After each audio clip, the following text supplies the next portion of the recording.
Gatas na gatas! Mga ganun tatanungin mo. Gatas na gatas!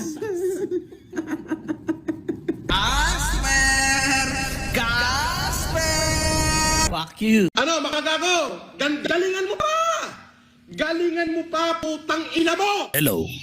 Alright, mga ka-plastic. And this is me again, Pixu. Right back at it again with another Norman Mangusing content. Isang dekalibre at gatas na gatas ang ating tatalakayin ngayong araw na ito o gabi sa inyong lugar.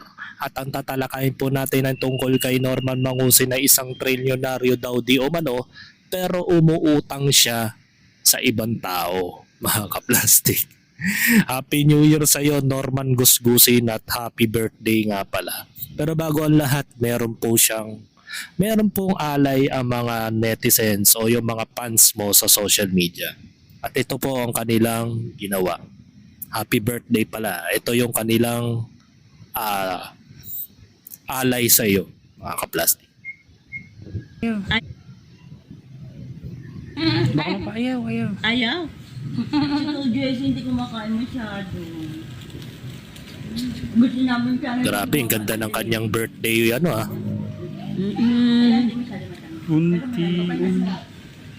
Grabe. Unti-unting magdidilim ang buhay mo. Saan ka man naroroon, Kulaong. Sabi, di masunog Antungan. Importante sa loob mo lang. Para wala tayong trouble ngayon. Ito yung kinikwento ni Mac Pablo yata yun, o ni sino ba yun? Basta mayroong isang interview ni Makagago that time na i-comment nyo na lang kung sino yun, na yung mismong painting na inalay ng isang fans ni Norman Mangusing ay sa mismong birthday niya ay sinunog talaga nila yung painting na ginawa ng fans niya. Ito po yun, mga ka-plastic. Hindi nga masunog-sunog kasi putang ina, may satanas yan Talagang sanay sa sunog yung satanas, mga ka-plastic. Hindi yan sila. Ayan. Tagal masunog ng painting. Today is your birthday. Today The day is you your were birthday. And the We're day burning you died. you. I couldn't see any logic in there. But it is what it is. You have to. Tagal kainin ng apoy ang pucha. May sa demonyo talaga yung Norman. Maswerte ka. Umuwi pa ako ng Pilipinas para lang sunugin ka. Napakaswerte mo. Minahal ka namin dati. Hindi mo kami pinahalagahan. Ang Gusto mo dahil lang sa'yo, pala kami lukuhin. natanggalan ako sa trabaho. And dahil sa'yo, kinawawa mo si Mami Susan. Mga OFW yata to na galit na galit. Ito dapat ang paalagan mo. Para mahalin Baba, ka baba, ng baba mga mo. tao. Pero, pinalasubas Ayan mo na, ang ayan mga na. tao. pinalasubas mo. That was si JC De La Cruz nga to. Oo nga, yung in-interview ni Makagago.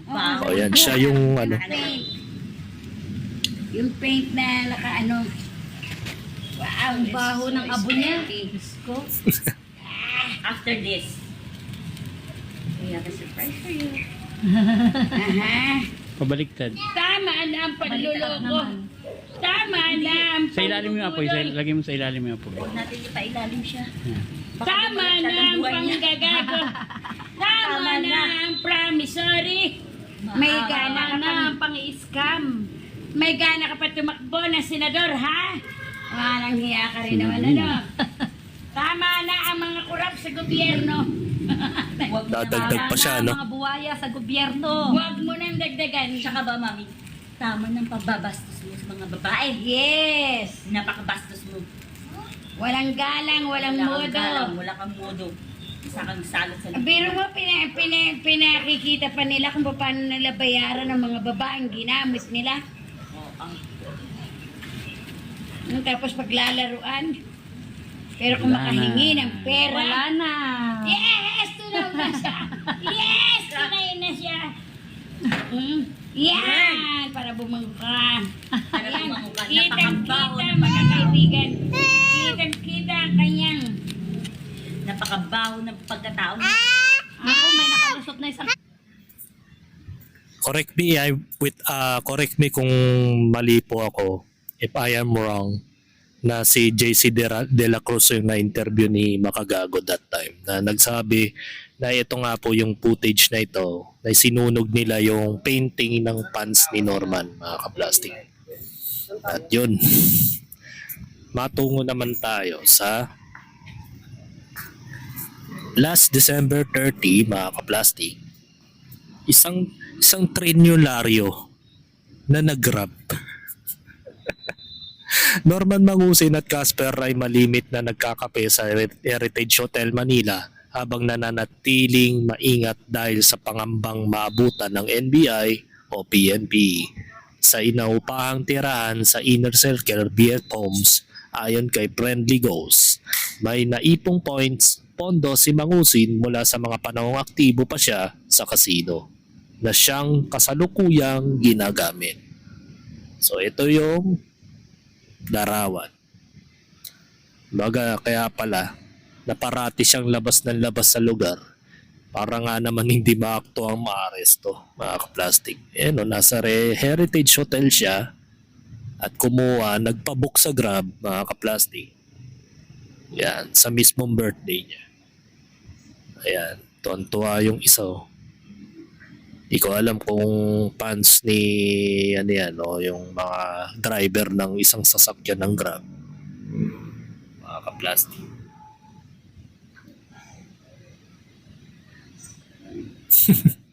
Sabi nga dito ni Roel ba't parang pati pambayad sa Grab driver pinaghihingi pa niya sa viewers niya. Nagpalipad pa rin, no? Kapal din ang mukha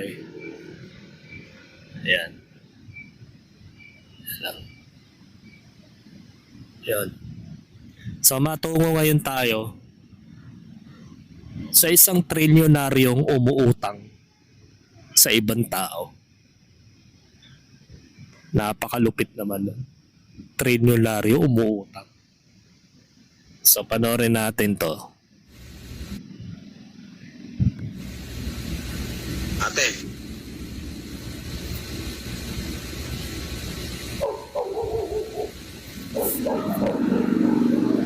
Ate. Nawala. Hello po. Dito po ako. Wala akong pera. Dito po ako. So that was yung nakulong pala siya, no? Ang pera. Ng pandemic Wala akong times. pera. Wala akong panggastos. Hindi ako walang pera. Panggastos, 1 milyon. O, pandalawang araw. Kuha. Tapos bibilin mo ba yung co-op doon sa sa loob? So talaga bunso, lagi mo ko ng ka lang. Bibilin Manaanik mo na ba yung ako. co-op doon sa loob? Ang dami kong pinapakain dito. 700.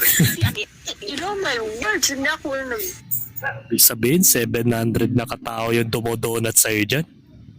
Kaya obligado ka magpakain. Nagpapakain ka ba hanggang loob? Yung co-op ba? Bibilin mo na? Doon sa loob? Kailangan. Pwede. Oo, pagpapilitin lahat.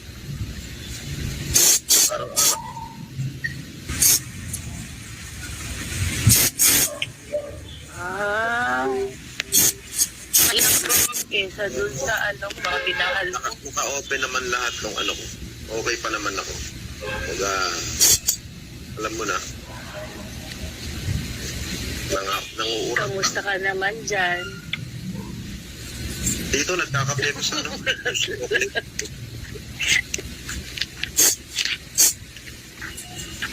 Okay ka naman dyan?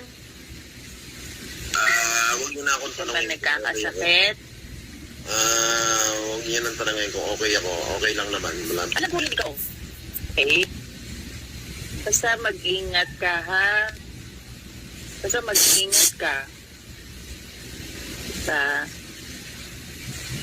Kaya pinaka-importante siya lagi ka mag-dasal, mag-ingat ka lagi, ha? Yak naman yan. Paiyakin na naman ako niyan. Drama mo? Ano kintin Kintin ba tawag doon? Yung pakling. Sa pang alam ko hindi siya okay. Kasi sinasabi naman niya, nalulungkot siya.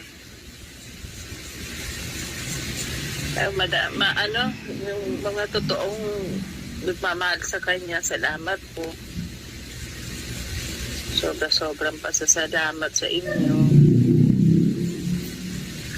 Masakit lang kasi syempre yung iba mga kapatid natin, sinasaktan natin nakasama natin.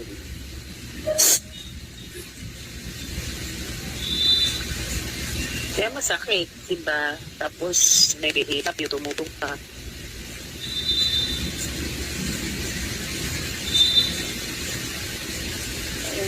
Ayoko. Page niya, channel niya pala to. Ayun. That time, yung pandemic times, nagdadadrama na to si Norman Mangusin dahil wala daw siyang pera. Pantostos sa mga kakosa niya. 700 people na kakosa niya ang tinutustusan niya dyan. Ngayon, nanghihingi siya ngayon kay MCM. Ay, nako. Yan ba matuturing na trilyonaryo? Humihingi sa ibang tao. Kala ko ba trilyonaryo ka? At meron pang isa, mga ka-plastic, na pinagmamalaki niya na hindi daw niya kailangan ng YouTube para mabuhay. At ginagawa lang daw niyang ginagawa lang ni Norman na libangan daw, katuwaan lang daw, mga ka-plastic. So ito yung sagot niya. Paano mo sasabihin sa vlog ako naghahabol lang kita? Tanga. Sa tingin mo ba yung itong vlog na to, makakabuhay ito ng pamilya, makakapagpasweldo ng tao, makakabayad ka ng bahay na 100,000 buwan-buwan, kuryente, tubig, tapos ang plan namin pamilya sa Globe, dalawa yung anak ko, 799 yung plan noon. Oh. Biruin mo, ang plan pa lang namin sa Globe, 45,000 na, Globe pa lang yun. Makakabuhay ba yung vlog na yan? Magkano ba minimum ngayon? 550.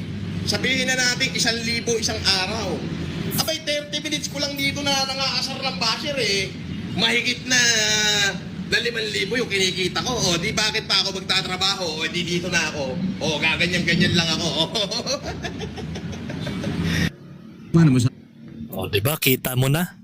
Ang lahat ng mga pinapalipad na mga bobong OFW na naniniwala kay Norman Mangusin ay napupunta lang sa bulsa niya, mga ka-plastic.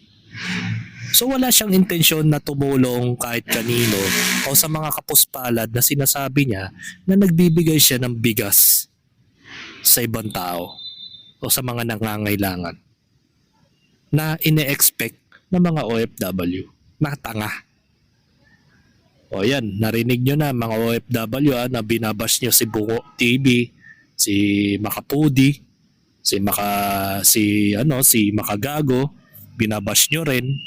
At the same time, binabash nyo rin si Makmak Pablo na sinasabi ninyo na sinisiraan si Norman Mangusin eh. Siya na mismo may sabi, galing sa bibig niya, na yung perang kinakamal niya sa YouTube kasama yung mga palipad ninyo sa super chat sa YouTube na binibigay ninyo from 120 pesos hanggang 20,000 pesos ay yun ang ginagawa ni Norman Mangusin. Binubulsa niya at dinadala niya yon sa casino. Kaya nga mapapansin mo pag pumapaldo siya sa live stream, mga ka-plastic, ay agad-agad siyang pumupunta sa Heritage Hotel o Sheraton Hotel. Ibig sabihin lang nun, dali-dali siyang tumatakbo sa casino para magsugal lang. Imagine mo yung mga palipad na pinapadala mo kay Norman Mangusin, napupunta lang sa maling paraan, na ang akala ninyo ay binibigay talaga sa mga nangangailangan. Yung magpakapakitang tao niya, nasasabihin niya na 10,000 peraso na Jollibee food pack. Eh puta, sabi nga ng service crew ng Jollibee, 50 pieces lang. Yan ba yung sasabihin niya, yung isang box na dinala ng service crew? 10,000 pieces yun. Gaano kalaki yung food pack na yun? Para magkasya yung 10,000 pieces na food pack sa isang box lang na maliit. O sinong pinaglololoko ni Norman Mangusik? Doon pa lang, hindi kayo nagtataka, hindi nyo ginagamit yung critical thinking nyo mga OFW na bobo eh. 'Di ba? Tapos babashin nyo yung mga 14 vloggers kasama si Makagago na sinasabi ninyo na sinisiraan si Norman. 'Di ba mga tanga? 'Di ba kayo na ano niyan? Mag-research kasi kayo kung saan talaga napupunta yung mga pinampapalipad ninyong pera. Kung gusto nyo makatulong na talaga sa mga mahihirap, kayo mismo ang personal na gumawa ng paraan. Huwag nyo nang ipatawid pa kay Norman. Tuloy, lalong natatawa yung tarantadong nila lang dahil kada live stream niya mayroon palipad. Kaya mo, hindi ka nagtataka, wala namang ginagawa sa live stream, 3 oras pa siya nagla-live stream. 'Di ba? Ayun, pinagyayabang niya ngayon na ito. Pa lang yun. Makakabuhay ba yung vlog na yan? Magkano ba minimum ngayon? 550. Sabihin na natin 1,000 isang araw. Abay, 30 minutes ko lang dito na nangaasar ng basher eh. Mahigit na 5,000 yung kinikita ko. O, di bakit pa ako magtatrabaho? O, di dito na ako. O, gaganyan-ganyan lang ako. O, di ba? Pang-iinsulto 'yon sa mga OFW, mga kaplastik. Yan ba yung sasabihin mo na trilyonaryo? Umaasa sa mga palipad ng mga taga-OFW? Kung talagang trilyonaryo yan, hindi yan manghihingi ng pera sa mga taga-OFW. Hindi yan hihingi ng donasyon sa inyo kung trilyonaryo talaga yung hayop na yan. Nahiya naman si Henry C. sa kanya. Nahiya naman si Lucio Tan sa Chavit Simpson sa kanya. Pati yung may-ari ng San Miguel Corp, nahiya naman para sa kanya. Na talagang legit na bilyonaryo.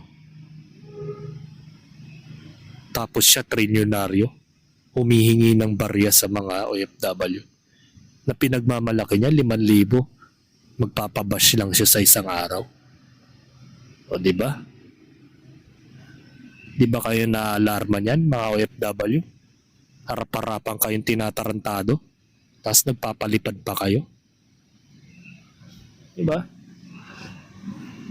So ang hiling ko lang na sana dumating ang Enero na 2026, matuloy talaga yung pagiging hoyo nitong taong to. Hanggat nandito siya at malaya siyang nakakagawa ng mga katarantaduhan. Diba? At patuloy na pang mangloloko ng tao. Ang pinakahuling naloko niya ngayong taong 2025 ay si Ian, mga kaplastik. Na sa halagang 3,000 hindi niya binigay yung sahod. Tapos pagbabantaan mo ng buhay sa halagang 3,000 pesos. O kala ko ba trilyonaryo ka? 3,000 hirap na hirap ka magbigay sa mga empleyado mo. Diba? Meron bang trilyonaryo na hirap magbigay ng 3,000 piso sa kanyang tauhan? At pagbabantaan pa ang buhay? At sasabihan pa ng issue na nagdakaw sa kanyang bahay? Bobo talaga, no? Ano kayang klaseng utak ang binili niya sa Tiangge? At bakit niya yun ang binili? Diba? So happy New Year na lang sa'yo, Norman Mangusik. Hoping na sana mag-ingat ka sa lahat ng ginagawa mo. Sa paglabas mo sa bahay mo, mag-ingat ka. Pasalamat ka nga na nakakalaya ka pa eh. Kung maiba-ibang tao lang yan, nako. Matulad ka lang kay Kurt sa ibang bansa. Nung nagkaroon ng pagkakataon, isang putok lang. Wala na siya. Naging kwento na lang siya. 'Di ba? So hanggang dito na lang ang aking opinion. Happy New Year at itong huling content ko ngayong taon 2025 at sana po patuloy niyo po akong suportahan sa susunod na taon at hoping na maraming trending videos na dumating para mapag-usapan natin ang mga lahat ng mga problema at mga kakupalang taglay ng mga Pilipino ngayong 2026. At hoping na sana ay suportahan nyo ang aking YouTube channel, i-like, subscribe, and i-share nyo ang lahat ng mga videos ko and then yung YouTube channel ko. Hoping na matulungan nyo po ako sa pamamagitan lang ng pag-share at pag-subscribe ng aking YouTube channel. Para sa gayon ay magkaroon naman ng kabuluhan ang Pilipinas sa pamamagitan ng pag-share ng aking YouTube channel. So hanggang dito na lang, Happy New Year sa inyong lahat except kay Norman Mangusin. And this is me again, Big Sue, lagi nagsasabing ang mga plastic ay matagal mabulok dahil ang mga plastic ay toxic. Kaya, what's up mga ka-plastic? And this is Combid, commentary video ng video live stream. Signing out. Happy New Year. Alright. Mga ka-plastic, kung nagustuhan nyo ang aking video, isubscribe nyo lang ang aking channel. At the same time, i-hit nyo rin ang notification bell at yung all para ma-notify kayo sa aking susunod ko pang video sa aking YouTube channel. Maraming salamat po mga ka-plastic.